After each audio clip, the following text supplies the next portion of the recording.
warahmatullahi wabarakatuh. Selamat pagi. Semoga selalu dalam keadaan sehat ya. Pada video kali ini kita akan belajar tentang meyakini kitab-kitab Allah, mencintai Al-Quran. Sebelumnya, sudahkah kalian ingin membaca Al-Quran? Alhamdulillah, kamu sudah. Kita masuk ke pembahasan iman kepada kitab dulu ya. Iman kepada kitab Allah merupakan iman yang ketiga. Kitab Allah diberikan kepada Rasul untuk mengatur kehidupan umat. Kitab suci yang wajib kita imani sesuai yang tercantum dalam Al-Quran ada 4 macam, yaitu kitab Taurat, kitab Zabur, kitab Injil, dan kitab Al-Quran. Sebagai seorang muslim, kita wajib meyakini bahwa pandangan hidup yang paling benar hanyalah Al-Quran. Adapun terhadap kitab-kitab Allah selain Al-Quran, kita hanya meyakini keberadaannya saja. Sebaliknya, terhadap Al-Quran, selain meyakini, kita harus berusaha untuk mengamalkannya. Kita bahas lebih lanjut tentang masing-masing kitab. Yang pertama, kitab Taurat. Kitab Taurat diturunkan kepada Nabi Musa alaihi salam untuk kaum Bani Israel pada abad 12. Taurat dalam bahasa Ibrani artinya adalah peraturan. Pokok ajaran dalam kitab Taurat berisi tentang akidah atau tauhid dan juga hukum syariat. Kedua, kitab Zabur. Kitab Zabur diwahyukan Allah kepada Nabi Daud sekitar abad ke-10 di daerah Yerusalem. Pokok ajaran dari kitab Zabur adalah tentang zikir, nasihat, dan hikmah. Yang ketiga yaitu kitab Injil. Kitab Injil diturunkan kepada Nabi Isa alaihi salam untuk orang-orang Nasrani. Injil dalam bahasa Yunani artinya adalah kabar gembira yang diturunkan kepada Nabi Isa alaihi salam putra Maryam, yang diperuntukkan hanya kepada kaum Yahudi dan Bani Israel dengan bahasa Suryani. Isinya membenarkan kitab sebelumnya yaitu Taurat dan kabar gembira akan datangnya Nabi akhir zaman yaitu Nabi Muhammad Sallallahu Alaihi Wasallam. Dan yang keempat yaitu Al-Quran. Al-Quran diturunkan kepada Nabi Muhammad SAW pada abad ke-6 Masehi di Mekah, yang diperuntukkan untuk seluruh umat manusia, yang merupakan kitab terakhir dan satu-satunya pedoman hidup. Al-Quran berbahasa Arab.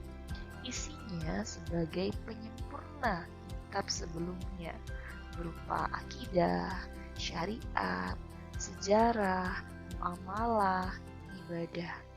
Karena kesempurnaan itulah, maka tidak ada kitab setelah Al-Quran. Kitab Al-Quran diturunkan kepada Nabi Muhammad SAW untuk seluruh umat manusia di mana saja dan kapan saja sampai besok datangnya hari kiamat.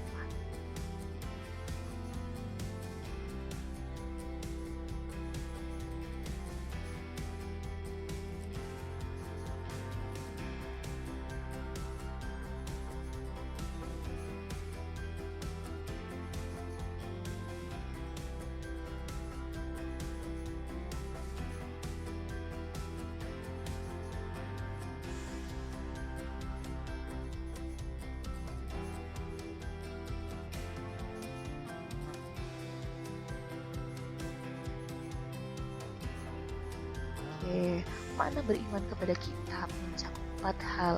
Yang pertama, mengimani bahwa kitab tersebut benar-benar diturunkan oleh Allah.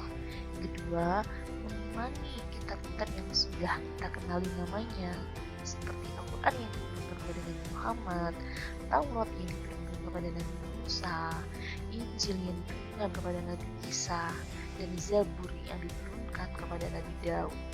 Adapun kitab-kitab yang tidak kita ketahui namanya, kita mengimaninya secara global. Yang ketiga, membenarkan hal-hal yang diberitakan oleh kitab-kitab tersebut, seperti berita-berita yang ada di dalam Al-Quran dan berita kitab-kitab terdahulu yang belum diganti atau belum diselewengkan. Yang keempat, mengerjakan seluruh hukum yang belum dinasah atau dihapus, serta rela dan tunduk pada hukum itu, baik kita memahami hikmahnya maupun tidak. Kedudukan kitab-kitab Allah yang pertama sebagai pedoman hidup bagi manusia dalam hubungan manusia dengan Allah. Yang kedua, sebagai pedoman hidup manusia dalam hubungan terhadap dirinya sendiri. Yang ketiga, sebagai pedoman hidup hubungan manusia dengan manusia. Dan yang keempat, sebagai pedoman hidup manusia dengan hubungannya dengan alam dan lingkungannya. Contoh perilaku beriman kepada kitab-kitab Allah yang pertama, meyakini bahwa sebelum Al-Quran, Allah menurunkan kitab-kitab kepada Rasul dan nabi-nabinya. Yang kedua, meyakini dengan sebenarnya bahwa kitab yang terakhir adalah Al-Quran, yaitu sebagai pedoman hidup. Yang ketiga, menyembah dan beribadah hanya kepada Allah SWT. Yang keempat, meyakini bahwa Al-Quran adalah mukjizat Nabi Muhammad sebagai penyempurna. Yang kelima, kitab-kitab terdahulu tidak universal ajaran aturan-aturan yang terkandung di dalamnya pada umumnya hanya sesuai dengan masa dan tempat kitab-kitab itu diturunkan. Yang keenam, meyakini bahwa teks asli dari kitab yang telah lalu telah hilang sama sekali dari bahasanya. Ya, setelah kita mempelajari tentang kitab-kitab Allah yang keempat itu, kita jadi tahu ya bahwa Allah menurunkan 4 kitab Al-Quran, kitab Injil, kitab Zabur, dan juga kitab Taurat. Ya, sebelum diakhiri gak ada salahnya ya kita mencoba tilawah 5 menit saja. Kalau lebih banyak lebih bagus. Oke, mungkin saja video kali ini. Semoga bermanfaat. Billahi taufiq wal hidayah. Wassalamualaikum warahmatullahi wabarakatuh.